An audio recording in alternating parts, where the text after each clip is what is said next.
बच्चों, आप सब कैसे हैं? मस्त हैं, मज़े आ रहे होंगे सबके। तो चलिए आज हम पढ़ लेते हैं मैथमेटिक्स और क्लास 9 के बच्चों के लिए है ये चैप्टर और उनका जो सेकंड चैप्टर है उनका पहली एक्सरसाइज हम सॉल्व कर रहे हैं। ठीक है, तो क्लास 9 के बच्चों तैयार हो जाएं मैथमेटिक्स पढ़ने के लिए मेरे साथ और देखते हैं। चलिए आइए बात करते हैं। चैप्टर नंबर आपका 2 है, चैप्टर नंबर 2 है, पॉलिनोमियल्स हैं। तो इसका थोड़ा सा बेस भी समझते जाएंगे, एक्सरसाइज को हम सॉल्व भी करते जाएंगे साथ साथ। ठीक है, तो आप सबके पास आपकी बुक होगी एनसीईआरटी, जिस बुक से आप पढ़ते हैं। ठीक है, तो उस बुक से हमें पढ़ना है, देख सकते हैं आप, ये एनसीईआरटी बुक भी है और हम इससे पढ़ेंगे आराम से। आप नोट्स भी बनाते चलेंगे। ठीक है, तो मज़ा आएगा आपको मेरे साथ पढ़ने में। तो चलिए देखते हैं, कुछ क्वेश्चन भी देखते हैं और पॉलिनोमियल्स भी हम समझते चलते हैं। ठीक है, एक मैंने इंट्रोडक्शन डाला है, पॉलिनोमियल्स क्या है क्या नहीं है उसमें आप देख सकते हैं। ठीक है, चलिए बात करते हैं क्वेश्चन नंबर फर्स्ट की। एक्सरसाइज है हमारी, एक्सरसाइज है 2.1। ठीक है, तो 2.1 में पहला क्वेश्चन जो हमें पढ़ना है, जो भी आपको एक्सप्रेशन दे रखा है इसमें बच्चों, जो भी क्वेश्चन दे रखे हैं, फर्स्ट सेकंड थर्ड क्वेश्चन दे रखे हैं, उसमें से आपको बताना है कि कौन से वन वेरिएबल के हैं। ठीक है, कौन से आपको नहीं है। ठीक है, तो चलिए, तो सबसे पहले हम जान लेते हैं पॉलिनोमियल्स। ठीक है, चलो तो थोड़ा बेसिक में बता देता हूँ जिससे आपको थोड़ा सा समझ में आए बच्चों। ठीक है, पॉलिनोमियल्स क्या होता है? पॉलिनोमियल्स जो होता है एक एक्सप्रेशन होता है। क्या होता है बच्चों? एक्सप्रेशन होता है। एक्सप्रेशन कैसा होता है? जो वेरिएबल से प्लस कांस्टेंट से मिलके बच्चों बना होता है। ठीक है बच्चों, तो ये समझ में आया अच्छे से। तो ये जो है इसमें हमने देखा, तो इसमें वेरिएबल और कांस्टेंट को मिला के क्या बनता है बच्चों? एक्सप्रेशन बनता है। चलो अब लेते हैं एग्जांपल, ले लेते हैं एग्जांपल। कैसे लेते हैं? ठीक है, एग्जांपल है 2x + 4, ये लिया तो ये क्या बन गया? एक पॉलिनोमियल्स बन गया। ठीक है, और जब पॉलिनोमियल्स बन गया तो अब ये कैसा बना कैसा नहीं बना ये भी देख लेते हैं। ठीक है, यानी वेरिएबल क्या होते हैं जिनकी वैल्यू चेंज हो जाती है बच्चों, x, y, z, ये क्या होते हैं? वेरिएबल होते हैं। ठीक है, और कांस्टेंट क्या होते हैं? जैसे नंबर जो होते हैं वो क्या होते हैं? कांस्टेंट होते हैं। आपने पढ़ रखा हो छोटी छोटी क्लास में, 7th में 8th में, वेरिएबल कांस्टेंट क्या होता है, टर्म क्या होता है। ठीक है, ऐसे बता देते हैं। तो टर्म क्या होता है? ये अपने आप में एक टर्म है और पॉलिनोमियल्स भी हैं। ठीक है, तो अच्छे से आप अच्छे समझ सकते हैं, कोई दिक्कत वाली बात नहीं है इसमें। ठीक है, तो ये क्या हो गया? एक क्या होता है? This is algebraic expression which is combine variable and constant in A sufficient term, यानी इन दोनों से क्या बनता है? एक टर्म बनता है। टर्म मिलकर क्या बनाते हैं? एक एक्सप्रेशन बनाते हैं, और एक्सप्रेशन क्या होता है? पॉलिनोमियल्स होता है। ठीक है, चलिए, तो पॉलिनोमियल्स में जब आपको एक ही वेरिएबल दिख रहा हो तो वो क्या होता है? वो वन वेरिएबल होता है। ठीक है बच्चों, अगर आपको दो वेरिएबल दिख रहे हैं, कितने वेरिएबल दिख रहे हैं? दो, तो ये क्या बोलेंगे हम? टू वेरिएबल वाला है। ठीक है बच्चों, तो समझ में आई बात कहानी? ठीक है, क्या है क्या नहीं है, तो यही हमें फर्स्ट क्वेश्चन में करना है। अच्छे से आपको समझ में आया होगा बेस। फिर देखते हैं, चलिए क्वेश्चन नंबर फर्स्ट हम देखते हैं, फिर हम बात करेंगे बेसिक की। तो 4x² है, 3x + 7 है। सबसे पहले हमें बताना है पॉलिनोमियल्स है, बिल्कुल है, क्योंकि इसमें क्या बनना है? देखो टर्म में डाल रहे हैं, टर्म भी हैं, वेरिएबल भी हैं और कांस्टेंट भी हैं। तो सबसे पहले बात करेंगे पॉलिनोमियल्स है, तो बिल्कुल पॉलिनोमियल यस है। अब आपको क्या बताना है? वेरिएबल बताना है कि ये वन वेरिएबल का है या नहीं। तो इसमें कितना दिख रहे हैं बच्चों आपको? वेरिएबल एक ही दिख रहा है, तो क्या बोल देंगे? वन वेरिएबल का है। इसका मतलब इसका आंसर कितना है? यस। ठीक है, तो वन वेरिएबल मतलब पॉलिनोमियल्स कैसे हमें देखना है? पहले वाले क्वेश्चन में जो एक ही वेरिएबल वाले हों, एक ही आ जाए, x तो x ही आ रहा है, y है तो y आ रहा है, और t है तो t ही आ रहा है। ठीक है बच्चों, चलिए अब बात करते हैं सेकंड वाला। ठीक है, तो सेकंड वाले में देखते हैं, सेकंड वाले क्वेश्चन क्या दे रखा है? y² + √2 दे रखा है बच्चों। ठीक है, तो इसमें आपको कितने वेरिएबल दिख रहे हैं? आपको एक ही वेरिएबल दिख रहा है, वन वेरिएबल दिख रहा है। इसका मतलब आंसर कितना आएगा इसका? वन वेरिएबल का है या नहीं बताइए? तो एक ही वेरिएबल दिख रहा है, इसका आंसर कितना आ गया? यस। ठीक है, आराम से लिखते जाएं, कोई दिक्कत वाली बात नहीं। ठीक, चलिए थर्ड क्वेश्चन की तरफ आते हैं हम। तो थर्ड क्वेश्चन में क्या दे रखा है? 3 √t है + t और √t है। यहाँ पे थोड़ा सा इसने घुमाया है बच्चों। ठीक है, देखिए आपको एक वेरिएबल तो दिख रहा है, आप तो झट से आंसर दे देंगे कि ये सर क्या है?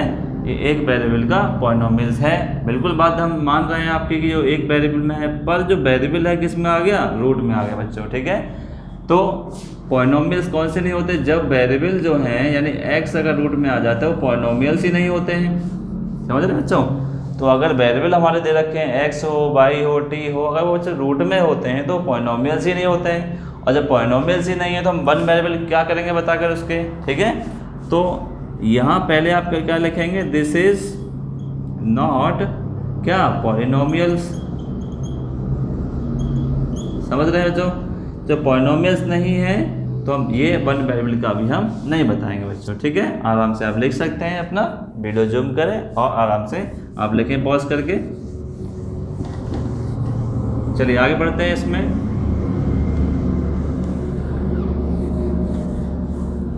आगे बच्चों जानते हैं क्वेश्चन नंबर 4 की तरफ बढ़ते हैं। आपने 3rd तो कर लिया है, क्वेश्चन नंबर 4 की तरफ बढ़ते हैं। 4th में बच्चों दे रखा है आपको y और 2/y क्वेश्चन दे रखा है, ठीक है बच्चों।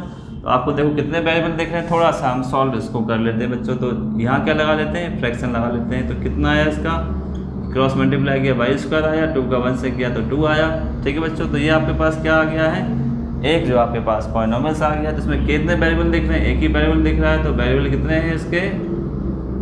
वेरिएबल हैं 1, ठीक है बच्चों। तो आपको समझ में आया एक ही वेरिएबल का है। तो लास्ट इसमें एक और क्वेश्चन है, 5th वाला है क्वेश्चन। तो 5th वाले में दिख रहा है x की पावर 10 है, y की पावर 3 है और t की पावर जो है 50 है बच्चों, ठीक है। तो आपको अच्छे से दिखा होगा, थोड़ा और अच्छा लिख लेते हैं हम इसको, ठीक है। तो हमें आंसर कितना देना है? वेरिएबल हमें बच्चों काउंट करने हैं। वेरिएबल कितने दिख रहे हैं इसमें? 3 दिख रहे हैं, पर हमें कितना चाहिए था? 1 वेरिएबल वाला। तो हमें 1 वेरिएबल है नहीं इसमें, तो इसका आंसर कितना आएगा? नो, ठीक है बच्चों। तो ये समझ में आ गया आपको अच्छे से? देख लें, हमें एक ही वेरिएबल बताना था। वेरिएबल कौन से होते हैं? जो अल्फ़ाबेट होते हैं x, y, z, जिनकी वैल्यू बदल सकती हैं, चेंज हो सकती हैं, ठीक है। तो ये आपका फर्स्ट क्वेश्चन जो हमने सॉल्व कर लिया है। अब आगे बढ़ते हैं सेकंड क्वेश्चन की तरफ। सेकंड क्वेश्चन, तो सेकंड क्वेश्चन पे हम आते हैं। क्वेश्चन नंबर है 2। तो आप पढ़ सकते हैं हमें क्या लिखना है। कोफिशिएंट जो है हमें बताना है, ठीक है। क्या बताना है बच्चों? कोफिशिएंट बताना है। चलिए तो कोफिशिएंट के बारे में जान लेते हैं। तो एक एग्जांपल ले लेते हैं पहले समझने के लिए। तो सबसे पहले मैंने क्या लिखा? एक एक्सप्रेशन लिखा, एक पॉलिनोमियल्स लिखा मैंने इस तरह से, ठीक है बच्चों। तो कोफिशिएंट का मतलब होता है, और थोड़ा सा हम बात करें, मल्टीप्लायर होता है। क्या होता है? मल्टीप्लायर होता है, मतलब किस नंबर का उसमें मल्टीप्लाई हो रहा है, ठीक है। तो मैं कोफिशिएंट पूछ रहा हूँ किसका? x³ का, यानी इसमें कितने से मल्टीप्लाई हो रहा है? कितने नंबर से हो रहा है? 2 से हो रहा है। तो बात समझ रहे हैं? कोफिशिएंट का मतलब है जिसका कोफिशिएंट पूछ रहे हैं उसमें कितने नंबर से मल्टीप्लाई हो रहा है, यानी किस कांस्टेंट से मल्टीप्लाई हो रहा है, तो उसी आंसर को हम लिखते हैं। तो मैंने किसका पूछा? कोफिशिएंट x³ का पूछा है। तो इसमें किस नंबर से मल्टीप्लाई हो रहा है? 2 से हो रहा है, यानी कौन से कांस्टेंट हुआ? 2 से। इसका आंसर कितना आ गया? 2, ठीक है बच्चों। जिससे पूछेगा, जिसका कोफिशिएंट पूछेगा उसी का आपको आंसर देना है। अच्छा, अब ये फिर पूछ रहा है, फिर एक और ले लेते हैं, कोफिशिएंट ऑफ x। तो x में कितने नंबर से मल्टीप्लाई हो रहा है? 4 से हो रहा है। तो कोफिशिएंट कितना हो गया? 4, ठीक है बच्चों। समझ में आया होगा आपको? कोफिशिएंट यानी जिस भी वेरिएबल का आपसे पूछता है कोफिशिएंट, उसमें कितने नंबर से मल्टीप्लाई हो रहा है वही हमें बताना है, ठीक है। अगर मान लो यहाँ कुछ नहीं होता तो 1 तो जरूर होता कि 1 से मल्टीप्लाई सब में हो जाता है। तो चलिए अब क्वेश्चन सॉल्व कर लेते हैं। अब कंसेप्ट आपको समझ में आ गया है। तो पहला क्वेश्चन अब लेते हैं, ठीक है।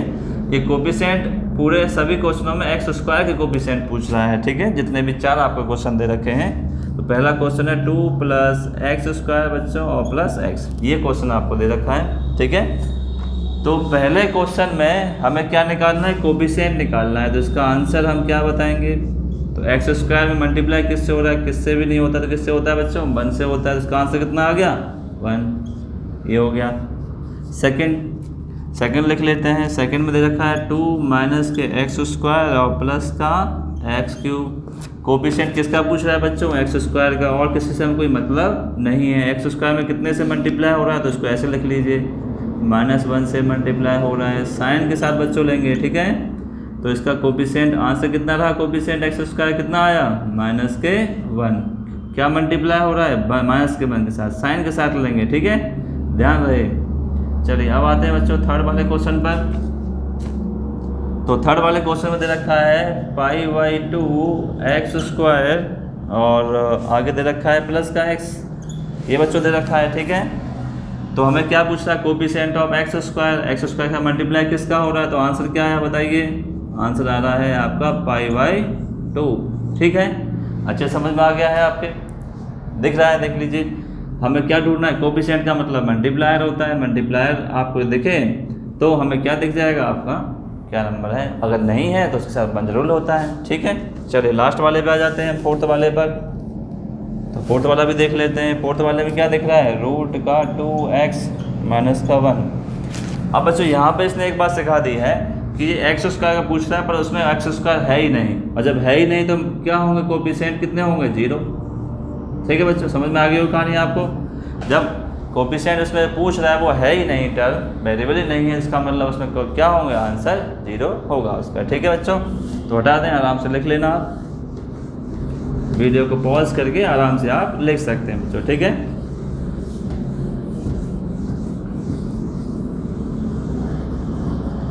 चलिए आगे बढ़ते हैं इसमें। तो क्वेश्चन नंबर 3 की तरफ आते हैं बच्चों।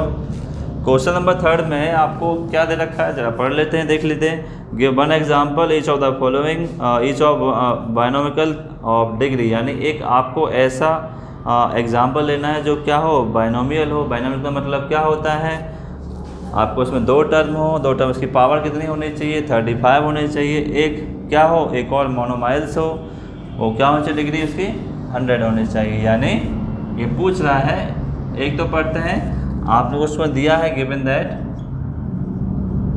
लिख लेते हैं पहले अच्छे से।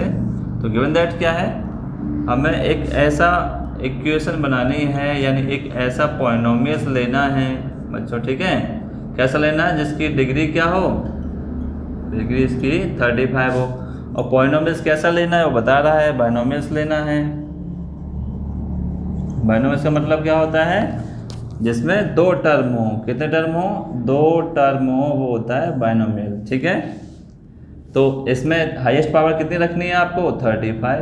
हो गया आपका आंसर। ठीक है, तो क्या लेना है आपको, ऐसा पॉलिनोमियल लेना है इसमें क्या हो, 2 टर्म हो। ठीक है, यह बायनोमियल्स आपको लेना है जिसकी कितनी हाईएस्ट डिग्री हो, 35 डिग्री हो। कैसा भी ले सकते हैं, ऐसे कोई दिक्कत नहीं है। ठीक है, तो आपको ध्यान रखना है। ठीक है, किस तरह से, इस तरह से आप बना सकते हैं, ऐसे भी आप बना सकते हैं। इसकी हाईएस्ट पावर कितनी हो, 35 हो, पर ये कैसा हो जाएगा, 2 वेरिएबल वाला हो जाएगा। ठीक है, आपको याद रहेगा। ऐसा ही इसने एक और कहा है कि आप एक मोनोमियल लीजिए, यानी इसका एक सिंगल वाला लीजिए आप, और सिंगल वाले में क्या रखना है आपको, पावर 100 रखनी है। तो ये इसका आंसर ये भी हो गया, इस पर 100 रख लीजिए तो इसका आंसर ये भी हो गया। ठीक है, मोनोमियल का मतलब क्या है, एक ही वेरिएबल आपको लेना है, एक टर्म लेना है, एक टर्म के अकॉर्डिंग उसकी पावर क्या रखनी है आपको, 100 रखनी है। ठीक है बच्चों, तो आपका ये 3rd वाला क्वेश्चन हुआ। तो 3rd वाले क्वेश्चन के बाद अब हम बढ़ते हैं आगे क्वेश्चन नंबर 4 की तरफ। 4 की तरफ ये पूछ रहा है, सब में से आपको हाईएस्ट जो है क्या बतानी है बच्चों, डिग्री बतानी है। डिग्री का मतलब क्या होता है, पावर बतानी है। ठीक है बच्चों, सबकी पावर बतानी है। तो क्वेश्चन नंबर फर्स्ट हम लिख लेते हैं, 5x³ और 4x² और 7x। ठीक है बच्चों, तो इसकी हाईएस्ट पावर कितनी है, यानी डिग्री कितनी है, सबसे बड़ी डिग्री कितनी है, देखो इस पर x 2 है, इस पर 3 है, तो कितनी हाईएस्ट डिग्री, 3। सिंपल देख सकते हैं। पावर बच्चों किसकी होती है, सिर्फ वेरिएबल की होती है, नंबर्स की नहीं होती है। नंबर्स भी होगी भी तो सॉल्व हो जाएगा, इसकी नहीं सॉल्व होती, इसलिए वेरिएबल की पावर आप देखेंगे, सबसे बड़ी पावर को ही डिग्री हम बोलते हैं। ठीक है, अच्छे से ध्यान रखें माइंड में। आगे लिखते हैं 4 माइनस के y² है, तो इसकी डिग्री कितनी हो जाएगी, देखें हाईएस्ट डिग्री कितनी है, 2 है, तो हमने 2 लिख दिया। चलिए 3rd पे आ जाते हैं।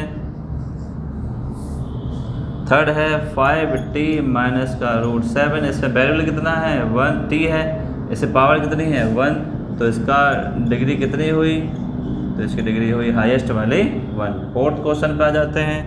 4th क्वेश्चन में क्या दिया है, 3। अब बच्चों ये समझना है कि हम डिग्री जो बताते हैं, हाईएस्ट पावर जो बताते हैं, किसकी बताते हैं? वेरिएबल की। समझ रहे हैं? वेरिएबल की।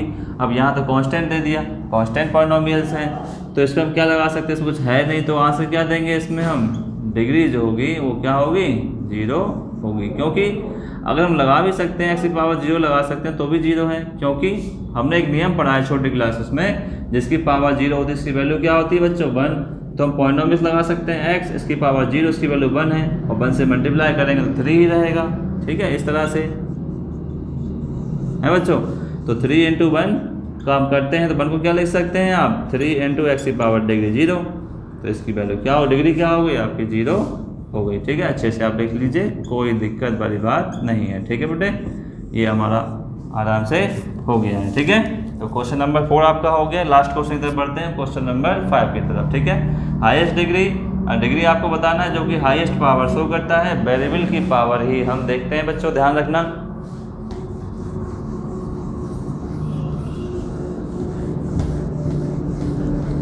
चलिए आगे बढ़ते हैं हम क्वेश्चन नंबर 5 की तरफ। लास्ट क्वेश्चन है, तो लास्ट क्वेश्चन में हम क्या देखेंगे, देख लेते हैं लास्ट क्वेश्चन में। तो लास्ट क्वेश्चन में आपको बताना है लीनियर, क्वाड्रेटिक और क्यूबिक। ठीक है बच्चों, क्या बताना है हमें? लीनियर, क्वाड्रेटिक और क्यूबिक हमें बताना है। ठीक है, चलिए हमें क्या बताना है? लीनियर बताना है, क्वाड्रेटिक बताना है, जो भी आपको पॉलिनोमियल दे रखे हैं, और एक और क्यूबिक बताना है। ठीक है बच्चों, मैं थोड़ा सा कंसेप्ट बता दूँ। लीनियर क्या होते हैं? जिसकी हाईएस्ट पावर कितनी होती है, या जिसकी डिग्री होती है क्या हो? डिग्री बच्चों क्या हो? 1 हो। इसकी डिग्री कितनी हो बच्चों? 2 हो। ठीक है, 2 हो मतलब, और इसकी जो डिग्री हो, हाईएस्ट पावर जो हो, कितनी हो? 3 हो। ठीक है, बस पॉलिनोमियल्स हमें इस तरह से देखने हैं। चलो लिख लेते हैं पहला, x² + x। हाईएस्ट पावर कितनी है बच्चों? 2। तो जब हाईएस्ट पावर 2 होती है उसको क्या बोलते हैं? क्वाड्रेटिक। बिल्कुल अच्छे समझ में आ गया होगा आपको। ठीक है, पॉलिनोमियल्स देखा, डिग्री मतलब हाईएस्ट पावर कितनी है इसकी? 2। तो 2 वाले को क्या बोलते हैं? क्वाड्रेटिक। आ गया आंसर, क्वाड्रेटिक पॉलिनोमियल्स है ये। ठीक है, क्या है ये? क्वाड्रेटिक पॉलिनोमियल्स हैं। चलिए बच्चों आगे बढ़ते हैं सेकंड वाले की तरफ। तो x - के x³ है, तो इस पर हाईएस्ट क्या है? देखें, हाईएस्ट जो डिग्री है वो इस पर क्या दिख रही है? डिग्री, हाईएस्ट डिग्री कितनी है? डिग्री हाईएस्ट पावर 3 है, और 3 किसको रिप्रेजेंट कर रहा है? क्यूबिक को। तो बच्चों क्या आंसर है इसका? क्यूबिक पॉलिनोमियल्स है ये। ठीक है, चलिए थर्ड पे बढ़ते हैं। अब थर्ड पे y + y², ठीक है, प्लस का 4। तो आप देखें इसकी डिग्री कितनी है, यानी हाईएस्ट पावर कितनी है? इस पे 1 है, इस पे 2 है, इस पे तो मानी नहीं जाती है कांस्टेंट पर, तो इस पे 2 है। ठीक है, तो जब 2 है इसका मतलब क्या है? क्या है ये? क्वाड्रेटिक है। ठीक है बच्चों, आराम से आ गया। आपके पास बुक है, आराम से नोट्स बना सकते हैं, कोई दिक्कत नहीं है। अब बढ़ते हैं 4th की तरफ। ठीक है, 4th पे आ रहा है 1 + x। तो बच्चों तो हाईएस्ट पावर देखेंगे हम, पावर कितनी है? इस पे 1 है, तो 1 किसको शो करता है बच्चों? लीनियर को। तो क्या लिखेंगे इसका आंसर? Linear polynomials. ठीक है, पावर 1 है तो लीनियर है, पावर 2 है तो क्वाड्रेटिक है, पावर 3 है तो क्यूबिक है। ये सब हमें देखना है। चलिए लास्ट पे आ जाते हैं और देखते हैं 5th वाले पर। 3t, इसे पावर कितनी है? 1। तो 1 होगा तो क्या होगा? यही लीनियर एक पॉलिनोमियल्स। r², यहाँ पावर कितनी है? डिग्री जो है वो 2 है, ये पावर 2 है, तो इसका मतलब क्या होगा? ये क्वाड्रेटिक पॉलिनोमियल्स। लास्ट आपका 7th वाला है 7x³। ठीक है बच्चों, तो 7x³ है, तो पावर यहाँ अगर आप देखते हैं, डिग्री देखते हैं बच्चों, तो डिग्री कितनी है पॉलिनोमियल्स पे? यहाँ पर वेरिएबल पे 3, तो 3 है, इसका मतलब क्या है? ये क्यूबिक पॉलिनोमियल्स है। ठीक है बच्चों, तो आराम से आप लिख सकते हैं, देख लीजिए आपका क्वेश्चन नंबर 5 जो लास्ट क्वेश्चन था एक्सरसाइज नंबर 2.1 का। ठीक है, तो अच्छे से आपको समझ में आएगा, आराम से लिखें आप, कोई दिक्कत नहीं है, नोट्स बनाते जाएं। ठीक है, आगे हम जो हैं एक्सरसाइज की इसका सॉल्यूशन जो है हम देते जाएंगे। ठीक है, तो आप हमें हमारे चैनल को सब्सक्राइब करें, हमसे कांटेक्ट भी कर सकते हैं इस नंबर से। आप अपने अब जो हैं आप क्लास लेने आ सकते हैं, ठीक है, हमारे यहाँ क्लास लेने आ सकते हैं। आप आराम से कांटेक्ट करिए हमसे, ठीक है, अपने दोस्तों को फॉरवर्ड कीजिए, आगे आपको मिलता रहेगा, ठीक है। Thank you.